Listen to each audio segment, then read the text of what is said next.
I was very busy, okay? Very busy but not moving forward talaga. Parang nagmamas ako at that point on this term called productive because, or even the term busy itself because uso yung hustle culture. So you being called, or at least you labeling yourself as busy means that you're progressing to somewhere or something talaga, di ba? And me being in that trap, let's just say trap na lang talaga, reality talaga, reality speaking, it was a trap. Me thinking that I was doing something, I was hustling, I was very busy. I was thinking that I was moving forward, but in reality, I wasn't. And because I was always going back to square one, lagi na lang ako nagse-second guess sa mga ginagawa ko. I second guessed because what if meron na namang opportunity na darating, kukunin ko yun. And then after that, ngayon yung ginawa ko na, mawawala ulit. Or ang mangyayari is, ititigil ko na siya. That meant I wasn't really finishing anything. I was starting a lot of things and then doing things until up to the middle, and then by the last part, wala nang mangyayari. Welcome back to another episode of the Press Play podcast, and in today's episode, I want to talk about clarity, why confusion holds us back, and why getting clear changes everything. Now, I wanted to get clear as well to everyone who's watching. I am doing this solo cast na episode because it's basically a new thing for us, I wanted to make sure na yung Press Play podcast is still going no matter where I am, because right now I am in Manila, si Kiko nasa Davao, and basically the rest is nasa Mindanao, right? And I still want to be able to contribute, share my insights, share whatever it is that I've learned all these years sa inyo, whoever is watching this episode in Press Play Podcast. Since wala na yung confusion as to why I'm doing this episode by myself, let's get back into the main thing, which is all about clarity. I remembered 1 or 2 years ago, I was really struggling in finding where I want to be, ano yung dapat kong gawin, and it came to a point na parang nakaka-depress talaga siya, I remembered na I was doing my work as a freelancer back then. I was juggling a lot of clients. Really happy kasi ang marami kong kinikita at that point. Marami akong ginagawa. Meron akong Instagram page pa noon. I was also handling, I think around 200,000 followers at that time for that specific Instagram page. Nagdaran ako ng mga Instagram ads, promotions, all that stuff. So I was making money from that alone. And then I was also doing my social media agency. In a way, nag-shift din siya into a video editing agency as well. And I was making a lot of good money at that point rin. And then, dumating pa yung point na kasi ang raming opportunities na dumarating, na nag-try rin ako ng crypto, nag-try rin ako ng trading. And those happened, I think, within just like the span of 2 years, right? And I can't actually say na it was all bad, but I could say that it was very tiring. And I say that because I was feeling confused as to where I was going to go. Yung direction ko ba, walang-wala talaga. Maraming nagsasuggest na, ito, gawin mo to kasi maganda to. Ito, pwede ko tong itry because nakakasaya siya. And then ito, try mo to, meet mo tong taong na to because they're very nice, all that stuff. Even this also goes into relationship as well. Just career, relationship, even the personal decisions or personal direction that I wanted to get to. Everything was very confusing because for me, everything was just shiny. Yung feeling talaga ng confusion was very strong there because I was very busy, okay? Very busy but not moving forward talaga. Parang nagmamas ako at that point on this term called productive because, or even the term busy itself because uso yung hustle culture. So you being called, or at least you labeling yourself as busy means that you're progressing to somewhere or something talaga, di ba?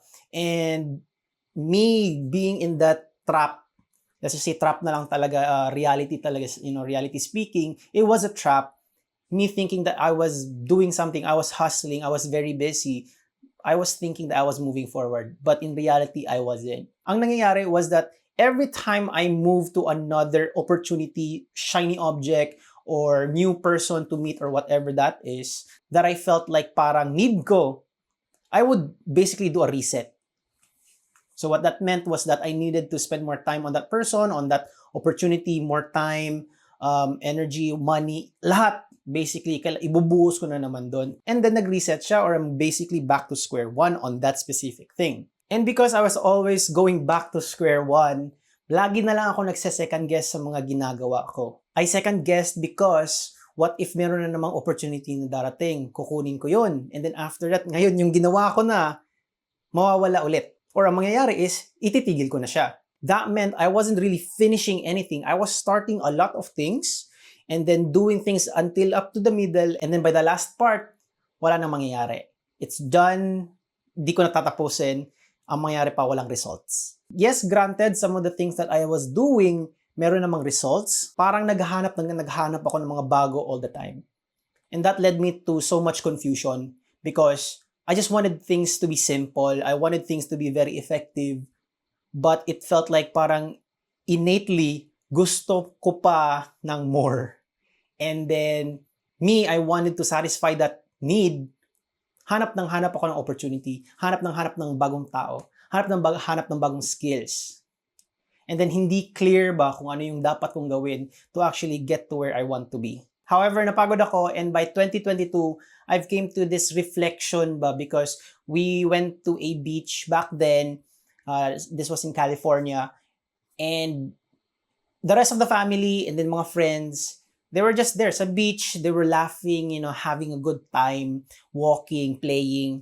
And then ako nakaupo lang on our folding chair, may umbrella sa taas, and then I could hear the waves crashing, sa yung waves ng beach. And then yung mga pelicans, mga birds, they were just, doing bird things above. And then I sat myself down and asked myself na, is this the only thing that I was gonna do? Was I only going to be video editing all the time for clients, looking for more clients, doing stock, crypto, waiting for the market to open, close, buy, sell assets? And then am I always going to be on dating apps all the time, looking for that one, whatever? Yun lang ba? Yun lang ba yung gagawin ko? And just to reach a goal of, the money or the happiness, all that stuff ba? So, hindi ako fulfilled at that time. And then, by December of 2022, I made an action. Sabi ko sa sarili ko na, why should I wait for 2023, January, to come to make a change? So, naging clear ako doon na I will start to change something, especially on my health. Because with my health back in 2022, I was, yes, experiencing some form of financial success because maraming clients. However, I was starting to feel very sluggish ba. I felt tired, mga simple things na ginagawa ko back then, which was push-ups, pull-ups, sit-ups. Even running, I couldn't even do it anymore. Parang napapagod ako agad-agad. And then 2015, 2016, around that time, I was still very into calisthenics back then. And then I was achieving good results with it ba. I was able to do the sit-ups, pull-ups, mga running ko rin, sit-ups, all those things with bodyweight training. And then I felt lighter. So, na-miss ko yung feeling na yun, and I decided na before pa lang ng 2023 comes, I'll start doing it. So, December of 2022, I went into Planet Fitness dun sa California and started to train. I bought myself a membership. Nag-start lang ako, whatever it was, nakikita ko sa YouTube again, na training ba or mga progressions. And dun ako nagsimula to get clear on things.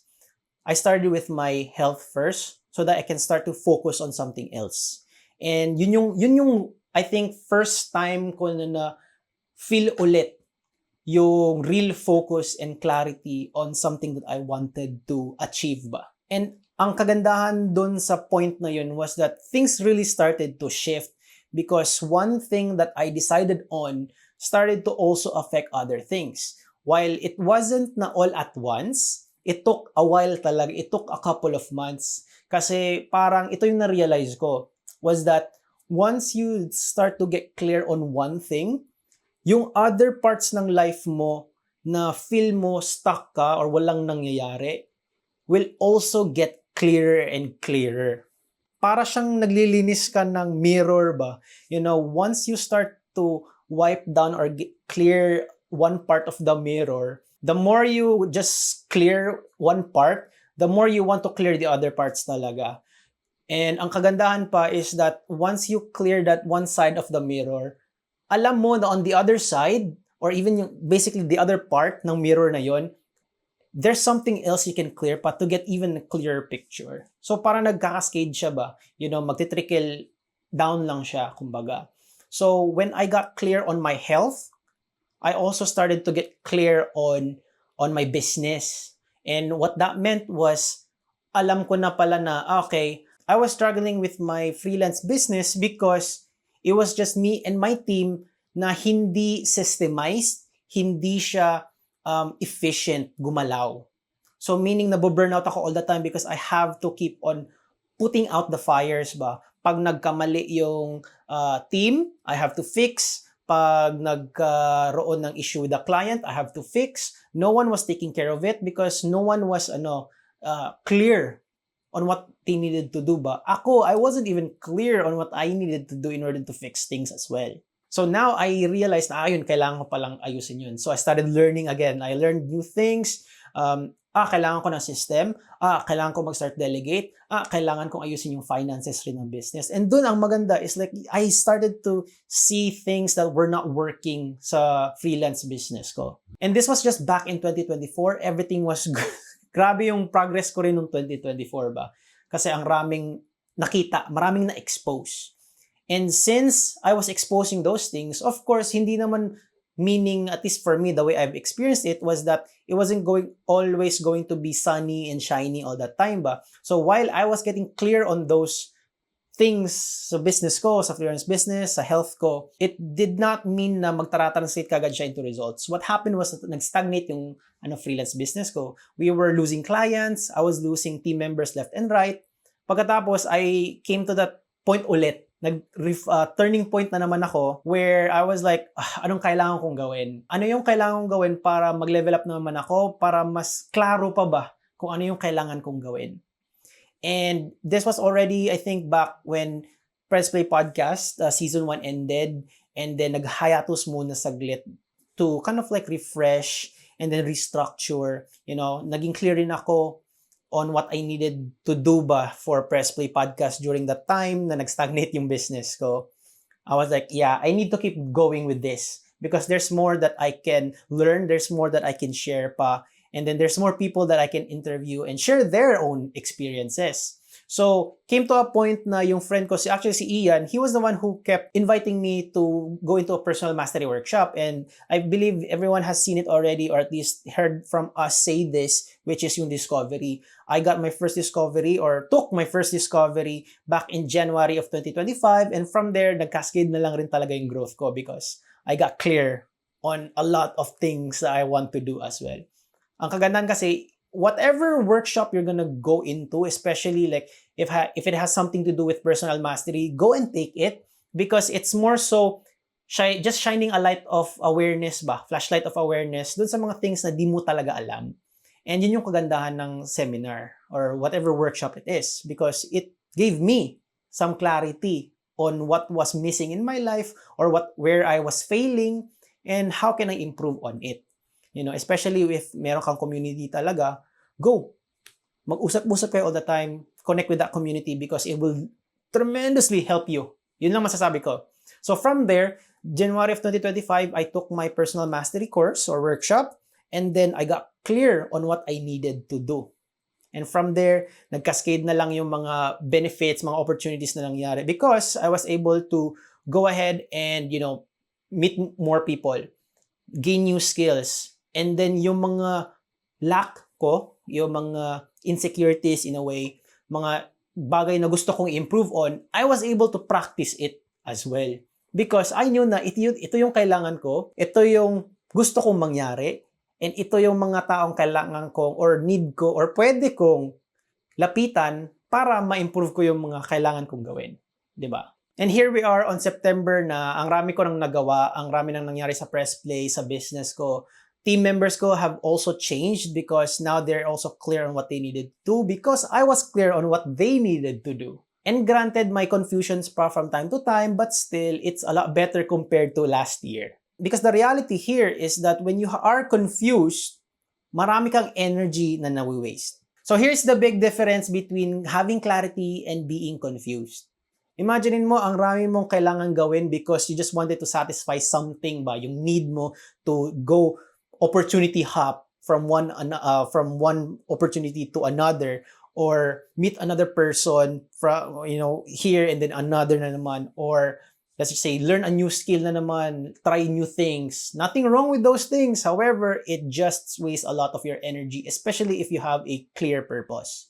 And then aside from you wasting your energy, magkakaroon ka rin ng anxiety. And I say that because I am a chronic overthinker. And I will always second guess things because I'm not sure about this, I'm not sure about that. Hindi ako sigurado. And because hindi ako sigurado, I won't even move forward. May narinig ako back then about anxiety ba? You are actually feeling anxiety because you have something that you need to do but you are choosing not to do it. Alam mo, kailangan mo siyang gawin, pero di mo ginagawa. And because di mo siya ginagawa, yung feeling or yung something na yun, nandito pa. It's just sitting there watching you. Yo, kailan mo ba ako gagawin? Kailan mo ba ako tatapusin? And that creates anxiety. And lastly rin, for about confusion, it actually makes you choose to settle. Thinking na, ito na lang, okay na ako dito, ganyan. It's actually not going to be good for you, especially if you want something done. If it's something done with just okay, then you always get okay or even poor results as well. Pero if you try to do your best on just one thing, you can pour all of your energy, you can do a lot, and you can make it the best as you can. Just think about all of those things that are tied to confusion. You waste a lot of your energy and even your time. You create anxiety for yourself and even for others. And then, you also just choose to settle. You're not gonna be doing your best anymore because, you have to do hop.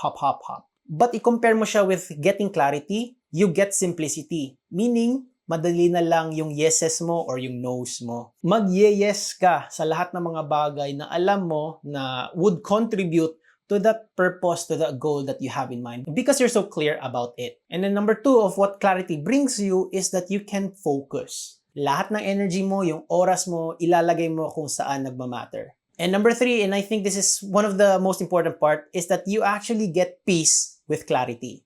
You won't be fighting with yourself anymore. Wala nang internal conflicts because you can just flow into it. So I think those are the big differences if you have clarity compared to as if you have confusion.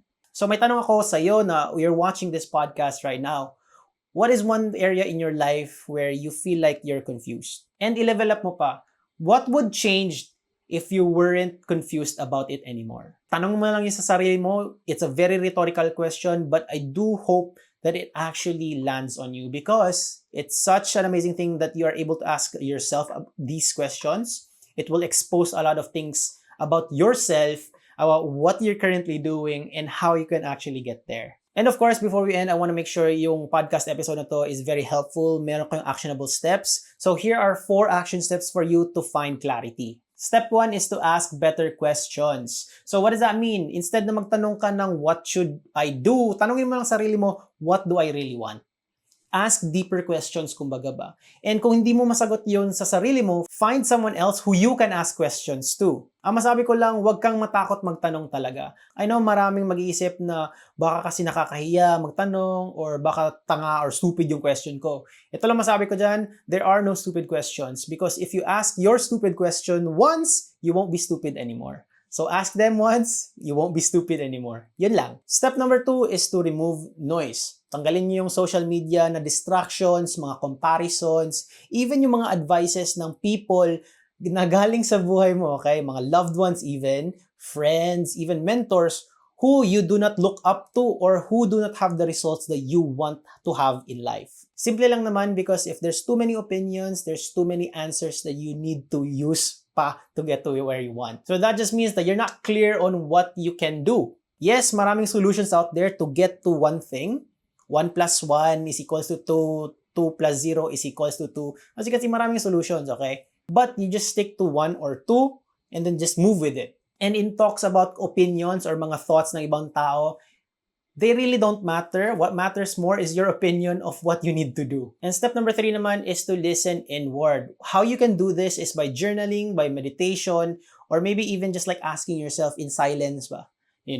Para tong culmination ng step 1 and 2 but more so inward siya. Kasi think about this, it's a lot easier to paint or draw on a blank canvas or a blank sheet of paper when there's nothing on it. And you doing journaling can help you get clear pa ba kung ito pala yung kailangan tanggalin, ito yung kailangan kong idagdag, silence, basically completely wala. It's like blank, okay? You meditating naman helps you focus on yourself as well. Giving yourself more time to just reflect ba, to see what you can do next, and then hindi ka mag-worry, di ka kakabahan kung ano yung mga nangyayari currently. Listen inward and then you'll find your answer as well. So listen inward so that you can start to move forward. And step number 4, and this is the most important one in my opinion, is to test and adjust. Clarity comes from action, not just from thinking. Take this from me as someone, like I said kanina, chronic na overthinker, laging nagsa-second guess. Take it from someone who is a chronic overthinker or laging nagsa-second guess. Gawan mo ng action plan, gumawa ka, get your hands dirty. There's no use in thinking about one thing or come up with million ideas. Yun nga yung issue dun eh. They're just ideas, they're just thoughts. They won't come into the real world until you put action or you take action and then make it a reality. So basically, stop thinking, start doing. So anyway, that is it for this entire episode. I just wanted to really reinforce this to anyone who's watching here, especially para sa'yo, ikaw na I'm actually talking to you because you're the one watching this episode right now, na clarity doesn't come to you all at once. Hindi ka magiging clear on all the aspects, like all areas ng buhay mo, yung love life mo, yung career mo, yung family mo, any other relationships mo. Hindi magiging clear yan agad-agad. Just because you decided that you want to be clear on it. Like what I've said kanina, di mo kailangan silang isabay-sabay. Just choose one and then seek clarity for it. So, I encourage you to just pick one area in your life right now, this week na gusto mo na may clarity ka. And then put all of your time, your energy, magtanong ka sa mga friends, sa family mo, sa mga mentors, teachers, whoever, girlfriend, boyfriend, wife, husband nyo dyan, about it. Nothing wrong with asking about it. It's your benefit. It's not for them. Maybe in the long run, para rin sa kanila. Yun yung kagandahan when you have clarity. Everything else just follows talaga when you have it. That was my experience with clarity, and I hope it becomes your experience as well. I am not a perfect person. May mga bagay pa sa buhay ko na hindi pa clear talaga, hindi pa klaro. Gusto ko magka-clarity, and I put effort on it as well because I want to get clear and hopefully, maayos ko yun siya. And at the same time, maapektuhan rin yung mga taong importante sa buhay ko because of the clarity and the certainty that I get from it. So anyway, in my own life, I keep on pressing play on clarity because even the small steps that are very clear to me help me move forward in big ways. So yun lang. Thank you so much for your time watching this episode. If you found it valuable, please like, share, subscribe this video. Share this to your friends. Tag mo sila sa Facebook man yan. Kung nasa YouTube, then go ahead, mag-comment kayo, engage. What's one thing you want to get clear on this week? And then share it with the rest. Ask questions, deep talks with your self-reflections, all that stuff. And as always, keep on pressing play.